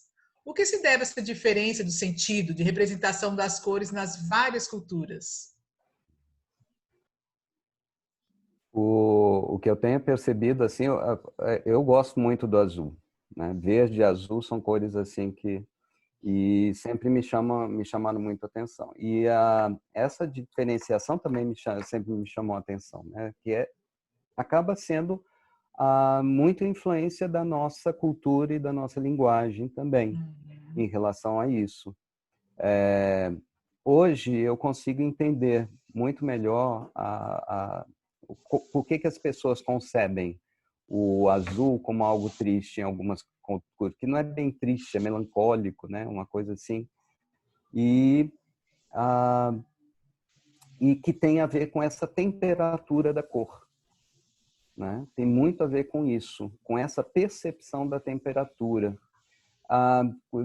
Revendo um pouco o meu histórico de percepção do azul, por exemplo, eu não conseguia ver o azul como frio. Eu acho que para muitas pessoas, talvez muitas pessoas tenham essa percepção aqui no Brasil, que às vezes é difícil pensar no azul como frio, porque em geral, talvez porque nós sejamos um país tropical e a maior parte, né, do país, as pessoas assim gostam muito do calor, né? O frio parece que para muitas pessoas ele é negativo, ele não é bom. Então a pessoa que passa frio parece que é pior do que calor. A gente vê isso, por exemplo, na televisão, quando vão falar da temperatura. Como vai ser a temperatura amanhã? A mulher do tempo sempre fala, vai ter sol e toda alegre. E quando frio, vai ter frio, é triste. Então, a minha percepção é essa, é que a gente tem uma percepção do frio como algo negativo. E aí o azul é uma cor muito apreciada. E a relação com essa negatividade, na verdade, nós estamos fazendo a relação com a nossa cultura e com a nossa percepção. A partir do momento que você começa a entender que essa frieza tem nada, como o Putnik coloca, os sentimentos, as emoções, elas não são nem positivas nem negativas. elas são necessárias, todas elas, para a nossa sobrevivência. Quando você começa a perceber que as emoções elas existem por um motivo e que você precisa aprender a lidar com elas e sem...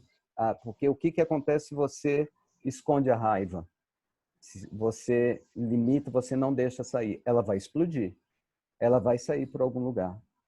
Quando você olha a raiva como algo natural, a raiva ela é muito poderosa. Quando você está com raiva, se você sabe usar bem esse poder, essa energia da raiva de uma forma positiva, é maravilhoso. E qual é o problema de estar triste? Todos nós temos tristeza, todos nós sentimos melancolia. Às vezes a gente cobra muito das crianças, que elas não podem estar tristes. Elas têm que ficar alegres, estão tristes. Não, tem momentos que as pessoas precisam estar consigo mesmas. Elas não querem ficar interagindo, né? Eu, por exemplo, eu sou muito introvertido. Para mim, fazer uma apresentação não é uma coisa fácil, mas a gente vai trabalhando isso de uma forma consciente para conseguir fazê-lo. Mas eu me sinto muito introvertido. Eu prefiro estar mais sozinho, mais com poucas pessoas, né? E isso não tem nada de mal. É porque na nossa cultura sempre se costuma valorizar, nas culturas em geral, né, valorizar o extrovertido, aquele que é o simpático, aquele que é o que alegra todo mundo. E isso pode causar um problema muito sério numa pessoa que é introvertida. E ela é introvertida por questões cerebrais mesmo, dos neurotransmissores. Isso é comprovado. Então, eu acredito que tem muito a ver com essa dualidade em relação aos sentimentos e também a percepção que a gente tem em relação à temperatura das cores, né? Claro que deve haver muito mais estudos, etc. Estou trazendo a minha percepção, né, sobre o que eu sinto da minha história. Hoje, eu não tenho nenhum problema em perceber o azul como frio, porque eu adoro frio. Eu gosto de frio. Eu aprendi a apreciar. E eu aprendi a apreciar o frio porque eu aprendi línguas. E por aprender línguas, eu viajei e eu conheci outros contextos culturais e também outros espaços diferentes do meu. E isso me fez ampliar a minha percepção de mundo e concepção das coisas. Então, eu acho que é isso. É natural que haja essas diferenças. Por isso que é tão importante aprender línguas. É verdade. Obrigada, professor, por sua explicação maravilhosa. Obrigada. O professor Juscelino pede para fazer uma provocação aqui, mas ele não colocou nada no chat até agora. Eu acho que a provocação dele deve ser verbalizada, não é não? Oi, eu posso falar um pouquinho? Claro, Juscelino. Deve. Porque usar a fala aqui é uma maneira de aproveitar um pouco do que o Ivo apresentou, né? Porque a gente vai exercita um pouco os sentidos, né? Nesse caso, fortemente o da audição. E uma provocação mesmo. Quando a gente fala em estesia, que inclusive, como você percebeu, provoca um certo assombro, né? No sentido de, isso não existe, né? Como é que é isso? Esse assombro parece que está oculto em trabalhos científicos, não é? Mas nós temos, tanto na ciência quanto na filosofia, uma forte sistematização dessas questões relacionadas ao que digamos assim, centralmente cognitivo e o que é centralmente não cognitivo. Ou seja, a gente está falando aí de dois paradigmas, não é? O paradigma cognitivo, que no caso do ensino de línguas, ele pode, eu estou tentando tomar o cuidado para não taxar, né? Dizer que isso é aquilo e que aquilo é outra coisa, né? Mas pode ser associado a um tipo de ensino em que trate a língua como não como um componente curricular, mas como uma disciplina, um conteúdo científico, por exemplo, né? Enquanto a gente pode perceber a língua como outras coisas, aí a gente vai ver a língua como um espectro, ou seja, o ensino e a aprendizagem da língua, elas vão se tornar um espectro. Então, nesse paradigma cognitivo, a gente teria aí um canal de aprendizagem, um canal importante, né? Mas você está apresentando aí a estesia como algo relacionado aos sentidos, se foi isso que eu entendi, né? O estético, aí vem a provocação. O estético, então, seria uma outra coisa, né? Mas na mesma linha do estésico. Então, a gente teria o estésico e o estético em outro paradigma, o paradigma não cognitivo, que abre vários outros canais de aprendizagem, de aquisição da língua, né? Então, como que a gente pode, numa aula de língua estrangeira, diferenciar o estésico do estético? Você sabe por que é uma provocação. Sim. Certo. Obrigado. Bem, em primeiro lugar, quando a gente pensa nessas aparentes dicotomias, né, isso tem muito a ver com esse pensamento mesmo, assim, né, esse foco no cognitivo, né, no mental, e como se o conhecimento ele pudesse ser desenvolvido apenas por isso. Isso, historicamente, a gente sabe, né? A escola acabou se voltando muito para isso. E, infelizmente, com a aprovação da BNCC, como eu disse, eu fiz parte das 2 primeiras versões, né? Só que depois houve uma ruptura política e, depois dessa ruptura, né, do impeachment da presidenta Dilma, eles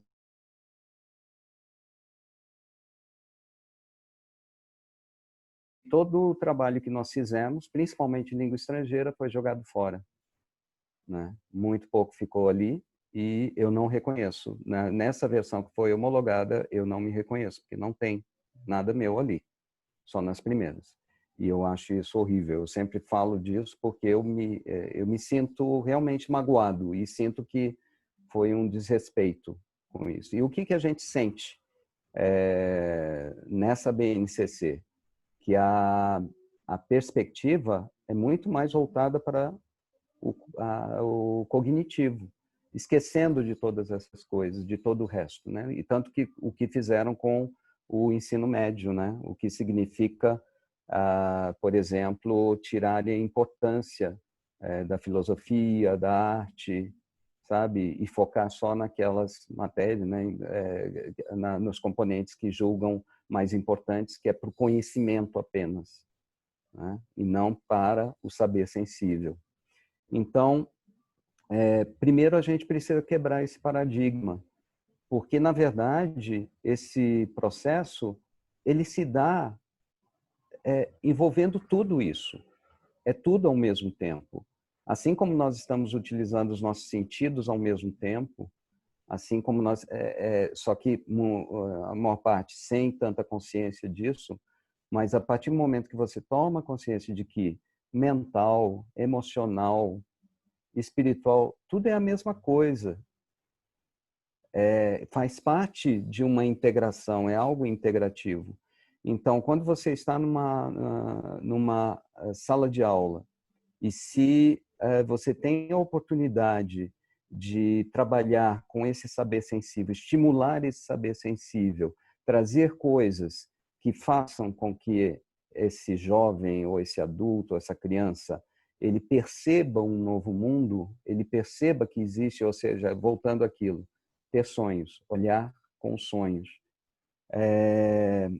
Isso vai trazer o cognitivo, de alguma forma, ele vai naturalmente caminhar com isso. E a partir do momento que você trabalha com toda essa percepção, estimulando essa percepção, você naturalmente vai levar esse estudante à apreciação disso. Essa apreciação consciente essa percepção, essa criação de novos conceitos a partir daquilo que você recebeu, que você percebeu, e você cria conceitos, você começa a discutir e refletir sobre o que é belo, sobre o que é agradável, sobre o que é aprazível e também aquilo que não é. Você começa a trabalhar já com, você começa está tendo a experiência estética.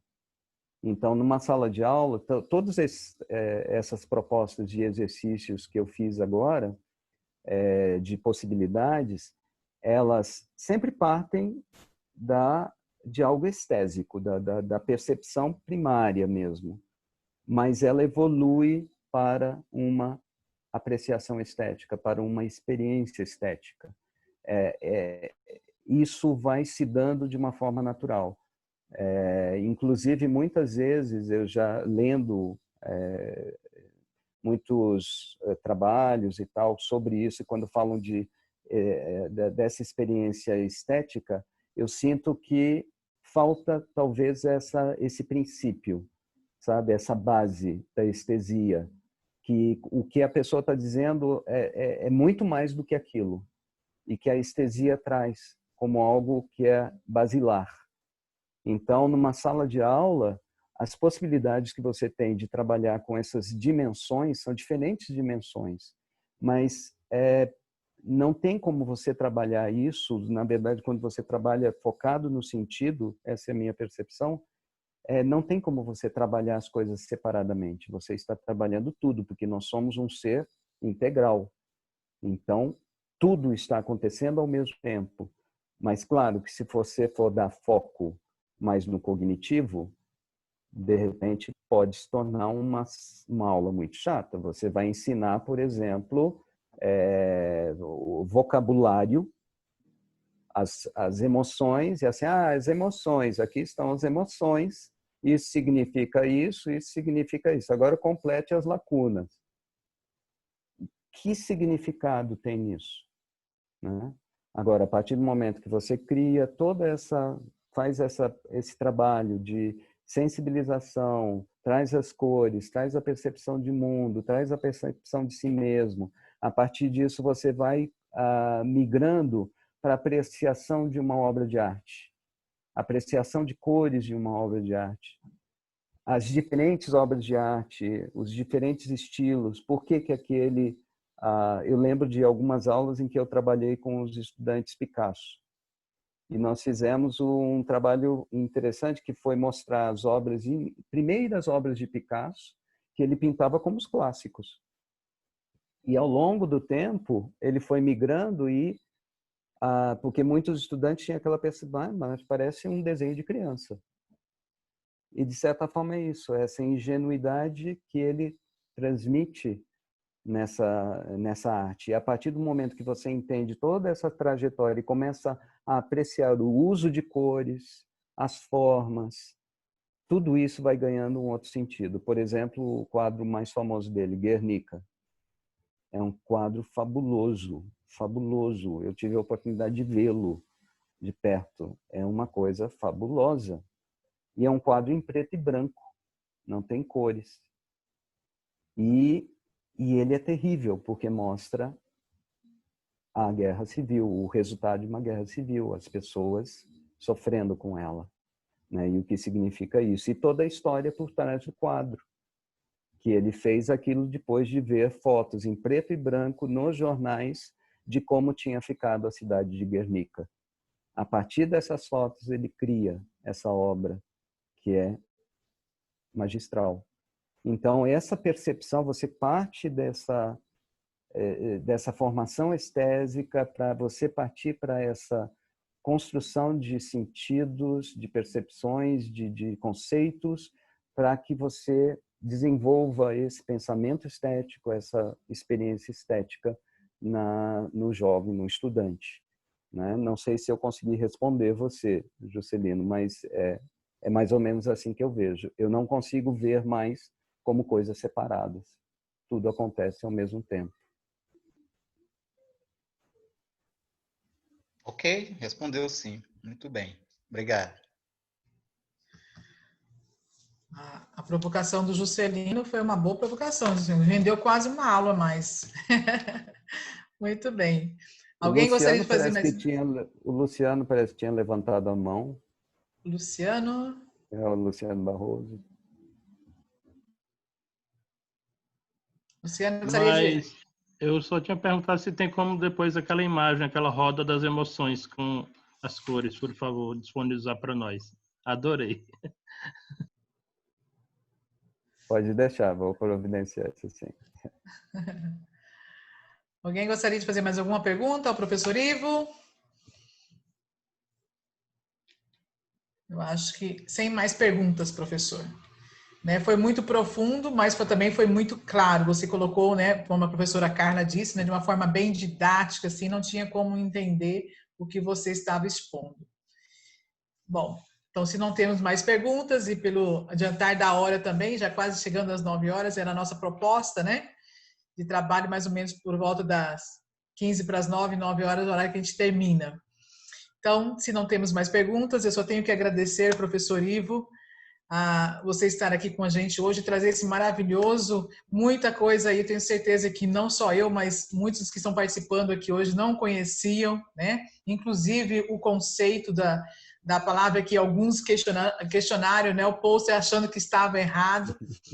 E assim, você trouxe de uma forma muito bacana, né? Muito colorida, muito leve, muito como a professora Carla disse, né? Nós estamos trabalhando o dia todo, mas a gente, com a sua palestra, com a sua aula que você trouxe aqui para a gente hoje, eu estou sentindo a cor amarela, plena, né? Serena, está tudo muito gostoso. Pena que a gente não pode continuar, mas quem sabe em um outro momento, né? A gente tenha a possibilidade de trazê-lo novamente a fazer parte desse projeto, você trazendo mais dos seus conhecimentos, tá bom? Então, eu só tenho que agradecer você de coração por ter aceito o nosso convite, por estar aqui hoje dividindo com a gente, compartilhando com a gente um pouco dos seus conhecimentos, que já deu para perceber que você tem muito conhecimento, né? E a hora que você quiser, né, tiver algum outro assunto que você gostaria de compartilhar com a gente, não se hesite em entrar em contato, né? Está convidado sempre, tanto você quanto o Luciano, professor Juscelino também, tá bom? Nós vamos ficar muito honrados com a presença de vocês aqui, com o compartilhamento do conhecimento que vocês têm aí, tá bom? Então, Brasília vindo a Rondônia, Luciano, Brasília vindo a Rondônia. Já conhece o professor Rondônia pessoalmente? Não, ainda não. Gostaria de ter a oportunidade. Pronto. O Juscelino disse que, passando a pandemia, ele vem conhecer a Universidade Federal de Rondônia, Porto Velho, né? Então, vai ser uma honra juntos. recebê-los. Então, pronto, já faz uma caravana aí, vem todos para cá conhecer a nossa universidade. Será uma honra recebê-los aqui, tá bom? E nós deixamos também a nossa universidade à disposição, qualquer coisa que vocês precisem, podem entrar em contato, contando com a gente, tá? Professora Carla, em nome da professora Carla, coordenadora do curso de Letras Espanhol, Letras em Inglês, eu agradeço novamente a sua presença aqui e já deixo aberto o convite aí para a hora que a pandemia cessar, se Deus quiser, quando chegando essa vacina aí, né, já dá para vir para cá. A gente aguarda vocês aqui para conhecer o nosso campus pessoalmente. Agradecido pelo convite, foi muito especial estar com vocês. É incrível como, apesar da distância, apesar de ser remoto, a gente está aprendendo a perceber as coisas de outras formas. E é incrível como a gente consegue sentir a energia do outro mesmo à distância, sabe? Então, eu me sinto em casa. Muito obrigado por essa sensação que vocês estão me dando neste momento. Eu me sinto verde, equilibrado, sabe? Um verde claro. Olha, que gostoso. Olha, a professora Patrícia, que também é do nosso departamento, está dizendo que quer uma outra palestra sua, mas para o curso de espanhol, né? Então, já vai preparando aí, professor, que aí nós já temos outro convite da professora Patrícia aí, que é do departamento, do nosso departamento, mas do curso de espanhol, representante do curso de espanhol aí com a gente. Pode deixar, professora Patrícia. Próxima será em espanhol, então. Professor, eu acho que tudo bem para você, né, professor? Sim, sim. Será um prazer. Que bom. O professor Ivo deixou aí seu e-mail aí, ó, então a gente já tem como entrar em contato. Ok. Então, mais uma vez, obrigada, professor. Foi um prazer imenso. Obrigado. Todos aí de Brasília que estão com a gente aqui hoje, muito obrigada também por estar aqui, Luciano, Juscelino, e tem outros, vi que tem outras pessoas aí também que seus amigos, né? É. Mas Muito obrigada pela presença de vocês. Luciano não é de Brasília, não, viu? Não é não? De onde é, Luciano? Sou do Piauí. Piauí! Tá longe, tá dist... Eu conheci Teresina há alguns anos, na época do mestrado. Que bom, Luciano. Então, seja bem-vindo aí também. O convite, estendo o convite a você também. Quando puder, vem conhecer aí o nosso campus aqui em Porto Velho. Na verdade, eu estou falando nesse momento de Cacoal, no interior de Rondônia, né? Mas trabalho no campus de Sim, Porto Vera, Velho. eu queria só falar da presença também, eu acho que ela ainda está aqui, a Cláudia Basílio, que é nossa colega. Ela chegou depois que ela estava tendo dificuldade. Eu acho que ela está ainda, não? Eu Não sei se vi ela algum já saiu. comentário aqui no chat, parece que da A Cláudia Cláudia, Basílio é isso, nossa. Cláudia Basílio. Ela é. Ela está aí. Ela é nossa colega, ela é assim uma pessoa super especial, é professora de francês, né? É uma artista, é cantora profissional também. É uma Olha! excelente educadora e nós trabalhamos durante muito tempo. Ela foi diretora do CIL de Ceilândia, né? Nós trabalhamos juntos em projetos e coisas. E ela também é uma pessoa que me ensinou muito em relação a essa questão da estesia, mesmo sem eu saber, exatamente pelo trabalho com arte, com cultura que ela fazia no Centro de Línguas de Ceilândia com o francês. Então, Cláudia Basílio é assim uma amiga maravilhosa que nós temos e grande educadora que está aqui também. Pronto, Cláudia. Também sinta-se convidada para participar do nosso projeto, se assim você quiser, né? E assim, muitas referências boas aí o Ivo trazendo. Se ele está dizendo já, muito obrigada por você estar aqui com a gente, sua sensibilidade, né? O Ivo trouxe aí para a gente hoje, né? Essas cores e nuances, né, que deixou uma paz no ar, e trouxe junto com ele também para participar do nosso projeto aqui pessoas, né, para nos honrar. Olha aí, uma artista, você disse que ela é cantora, né, profissional. Pronto, Cláudia. Então nós vamos começar Maravilhosa. essa live, uma próxima aí já com você cantando, abrindo cantando para a gente, né? Olha aí, só beleza, cores, formas, nuances e a música, né? A arte e a língua juntas caminhando, né? Quanta beleza junto. Gente, muito obrigado. Muito obrigada mesmo, professor. Mais uma vez, obrigada. E sinta-se à vontade, a hora que quiser aparecer no nosso campo, precisar de alguma coisa do nosso campo, nós estamos à disposição. Tá bom? Ok. Muito obrigado. Até a Nós próxima. agradecemos.